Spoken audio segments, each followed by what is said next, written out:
Hello everyone, कल हम लोगों ने क्लास 9th का एनसीईआरटी मैथ से एक्सरसाइज 8.2 में क्वेश्चन नंबर 2 किया था। आज हम लोग क्वेश्चन नंबर 3 करेंगे। तो चलिए करते हैं क्वेश्चन नंबर 3।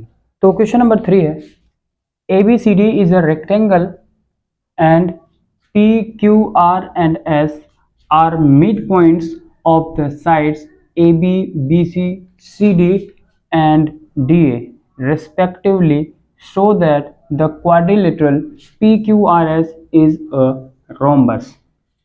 तो सबसे पहले हम लोग A B C D rectangle बनाते हैं। तो यहाँ पर ये क्या है, ये एक ए बी सी डी, तो ये एक A B C D rectangle है, ए बी सी डी। इसके बाद यहाँ पर पी क्यू आर एस क्या है, मिड पॉइंट है ए बी बी सी और सी डी और डी ए का। तो ए बी का मिड पॉइंट हो जाएगा पी और बी सी का मिड पॉइंट हो जाएगा क्यू, सी डी का मिड पॉइंट हो जाएगा आर और DA का मिड पॉइंट हो जाएगा S। इसके बाद बोला है कि show that the quadrilateral PQRS। तो PQRS इसको हम लोग मिला देंगे ऐसे। तो इसको मिलाने के बाद यहाँ पर जो क्वाड्रिलेटरल बन रहा है PQRS, ये एक रोम्बस है, यही हम लोग को प्रूफ करना है। तो देखिए यहाँ पर ये क्या है, इसका डायगोनल है, इस रेक्टेंगल का ये दोनों क्या है, डायगोनल है। तो चलिए इसको समझते हैं और करते हैं, इसका सोल्यूशन हो जाएगा। तो यहाँ पर एक ट्रायंगल दिख रहा है ADC, तो एक ट्रायंगल ये हो जाएगा और एक ट्रायंगल ABC हो जाएगा, क्योंकि हम लोग को मिड पॉइंट थ्योरम से ही हम लोग को इसको सॉल्व करना है। ठीक है, तो चलिए करते हैं। तो हम लोग लिखेंगे इसमें कि इन ट्रायंगल ADC, तो ADC ट्रायंगल में हम लोग को SR पैरेलल दिख रहा है किसके, AC के। तो हम लोग लिखेंगे SR is parallel to AC। अब SR क्या है, पैरेलल है AC के, और SR हाफ ऑफ AC होता है, तो SR equal to half AC। EQ होता है, तो हम लोग रीजन लिखेंगे इसका बाय मिड पॉइंट थ्योरम। इसको बोल देते हैं इक्वेशन 1। अब आगे हम लोग देख रहे हैं कि एक ट्रायंगल क्या है ABC, तो इस ट्रायंगल में भी हम लोग देखते हैं। तो लिखेंगे हम लोग इन ट्रायंगल ABC। तो इसमें PQ जो है ये AC के क्या है, पैरेलल है। तो PQ क्या है, पैरेलल है किसके, AC के। PQ की वैल्यू कितना है, हाफ AC है। ये दोनों कैसे आता है, तो इसका रीजन हो जाएगा बाय मिड पॉइंट थ्योरम। तो मिड पॉइंट थ्योरम से ये दोनों प्रूफ हो जाता है। इसको बोल देते हैं इक्वेशन 2। तो यहाँ पर SR पैरेलल है AC के, यहाँ पर PQ पैरेलल है AC के। तो इसमें हम लोग लिख सकते हैं कि फ्रॉम इक्वेशन 1 एंड 2।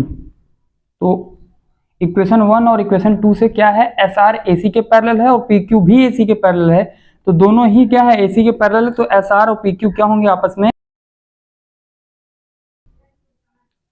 और यहाँ पर SR हाफ AC के इक्वल है और PQ भी हाफ AC के इक्वल है। तो दोनों का वैल्यू कितना है, हाफ AC। तो इसका मतलब ये दोनों भी वैल्यू क्या है, सेम है। तो SR इक्वल है किसके, PQ के। तो ये यहाँ तक हम लोगों ने इसको कर लिया।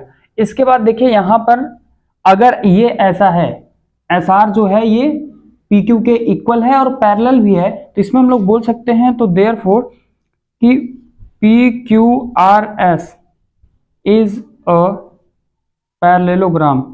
अगर इतना हो जाएगा तो ये PQRS क्या हो जाएगा, पैरेललोग्राम हो जाएगा। ठीक है, तो अगर ये पैरेललोग्राम है, ठीक है, अब इससे हम लोग को क्या बनाना, रोम्बस बनाना। तो रोम्बस बनेगा कैसे, तो अगर ये PQ इक्वल है इसके, इसका अपोजिट साइड इक्वल है, क्योंकि रोम्बस में क्या होता है, रोम्बस में ऑल साइड क्या होते हैं, ऑल साइड्स आर इक्वल, सभी साइड क्या होते हैं, इक्वल होते हैं।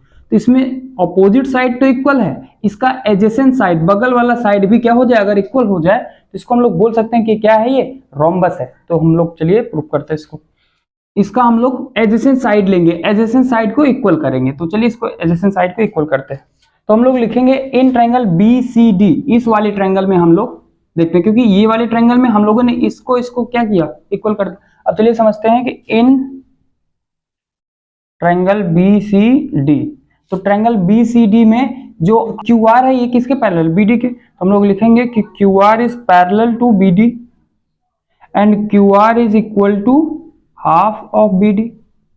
ये भी किससे होगा, बाय मिड पॉइंट थ्योरम। इसको बोल देते हैं हम लोग इक्वेशन थर्ड। अब यहां पर ये इतना हो गया। इसके बाद अगर हम लोग देखें कि ये क्या है, रेक्टेंगल है, और रेक्टेंगल में जो डायगोनल होता है वो क्या होता है, आपस में इक्वल होते हैं। तो हम लोग लिख सकते हैं कि यहां पर कि जो ए सी है ये बी डी के इक्वल है। तो ए सी और बी डी इक्वल है, क्यों इक्वल है, तो इसमें हम लोग लिख सकते हैं कि diagonal of rectangle are equal. इसको बोल देते हैं इक्वेशन 4। AC और BD आपस में क्या है, इक्वल है। AC और BD इक्वल है।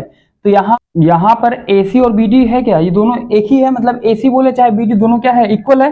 तो हम लोग AC लिखे चाहे BD, वैल्यू दोनों का सेम होगा क्योंकि दोनों क्या है, आपस में इक्वल है। तो यहां पर हाफ ऑफ AC किसके इक्वल है, SR के, और यहां पर हाफ ऑफ BD किसके इक्वल है, QR के। तो यहां से हम लोग बोल सकते हैं कि फ्रॉम इक्वेशन 1, 3 एंड 4। तो 1, 3 और 4 इक्वेशन को अगर हम लोग मिला के देखें तो यहां पर देख सकते हैं कि जो हाफ ऑफ AC और हाफ ऑफ BD किसके इक्वल है, SR के और QR के। तो इसका मतलब AC और BD दोनों ये भी इक्वल है। तो ये दोनों ही हम लोग बोल सकते हैं, अगर बोलना चाहें तो हाफ AC ये भी है और हाफ AC ये भी है, ठीक है, या हाफ BD ये भी है और हाफ BD ये भी है। तो इसका मतलब अगर हाफ ऑफ AC SR के भी इक्वल है और हाफ AC QR के भी इक्वल है, क्योंकि BD AC के इक्वल है, ठीक है। तो इसलिए अगर ये दोनों सेम है तो ये भी तो सेम होगा, ठीक है। तो यहां पर हम लोग लिख सकते हैं कि SR is equal to QR। तो SR क्या होगा, QR के इक्वल होगा। तो SR कहाँ है, ये SR है और ये QR है। तो इसका मतलब अपोजिट साइड तो इक्वल ही था, एडजेसेंट साइड भी क्या हो गया, इक्वल हो गया। तो इसमें हम लोग लिख सकते हैं, तो चलिए यहां पे लिखते हैं, हम लोग इधर लिखते हैं, इसको इरेज करके। तो यहां पर SR जो है ये इक्वल हो गया QR के। तो अपोजिट साइड तो इक्वल ही था, एडजेसेंट साइड भी इक्वल हो गया। तो इसमें अब इक्वल हो गया, तो इसमें हम लोग लिख सकते हैं कि in a parallelogram if adjacent sides are equal